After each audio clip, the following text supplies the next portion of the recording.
What's up, what's up? Yun, ituturo ko sa inyo kung paano ang pagkabit nito ng solar light. Wireless lang siya kasi solar light nga eh. Ito yung tsura niya, mga trapa birds.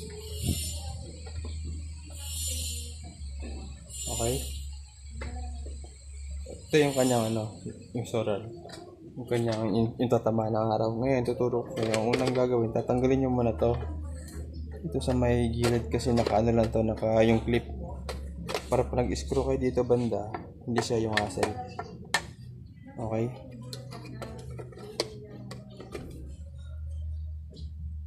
Mga katrapa, doon sa pagsikot, gumamit kayo ng flat screw.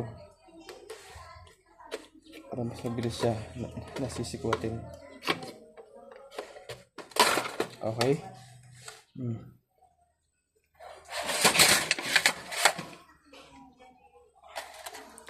Natanggal niya na siya.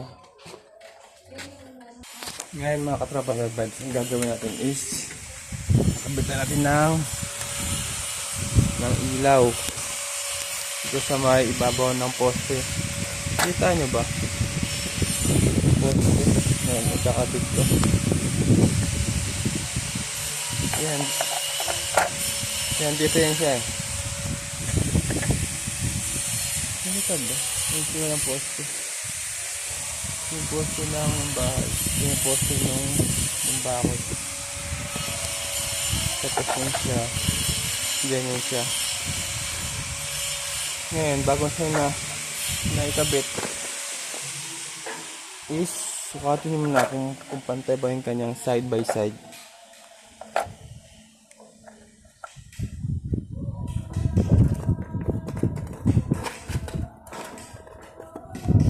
Kung mahusay na kayo, pwede nyo siya matahin.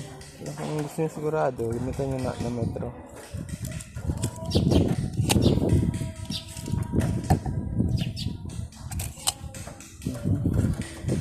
Okay. 4x4 feet. Kung nakuha nyo na yung sukat, gumamit kayo ng lapis. Dito banda sa may ilaw, meron parang yung butas. Dito nyo siya mamarkahan. Yan, kasi dyan kayo magbabarena eh.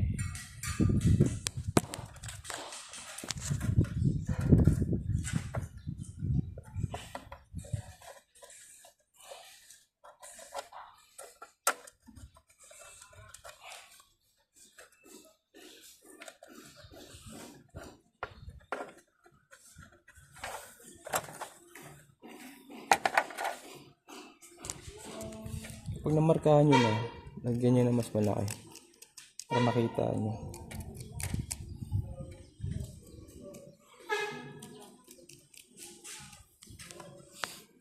Tapos kapag namarkahan nyo na, gamitan nyo na siya ng drill, yung pambutis ng semento.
mapapansin nyo, ginamit kong yung pambutas yung maliit lang para yung butas niya hindi masyadong yung malaki kasi agad lumuluwag.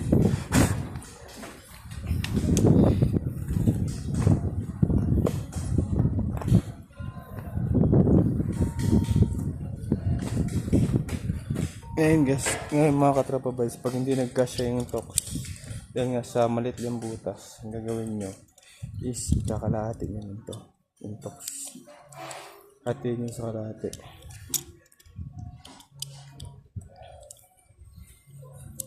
Yung isa yun din sa isa.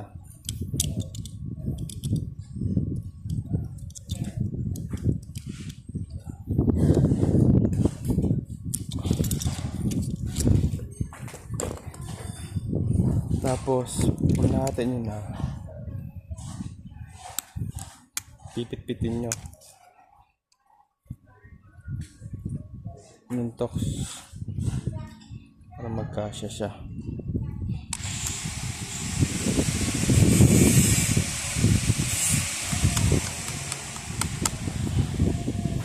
Kabila ganun din.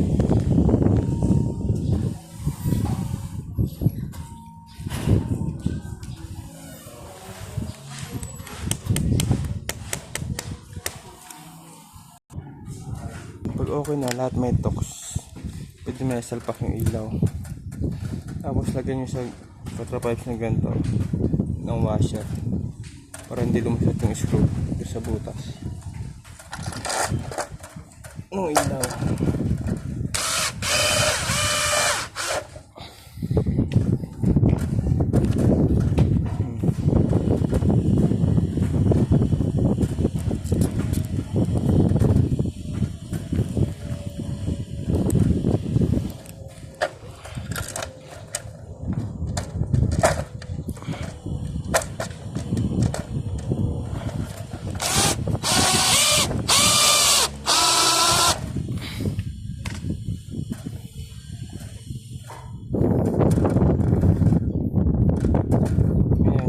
Bago siya naigpitan, check nyo muna kung pantay ba.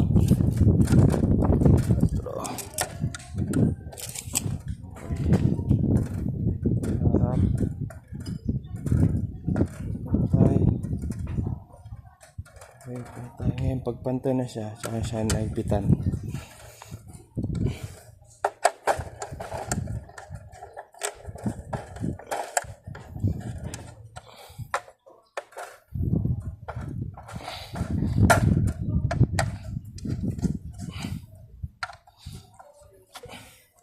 Tapos saka nyo na nailagay yung tinanggal nyo kanina.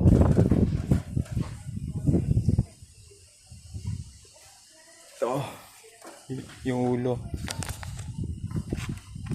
ganito nyo lang siya, flip lang yan, yeah, sinasalpak lang yan.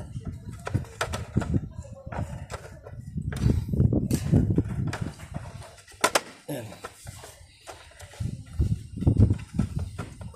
Salpak nyan, gumagalaw, okay na, tapos na, yari na, nirakpan yan.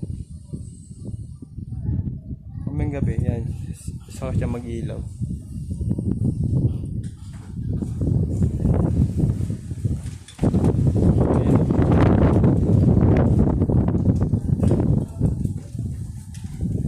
Undot lang.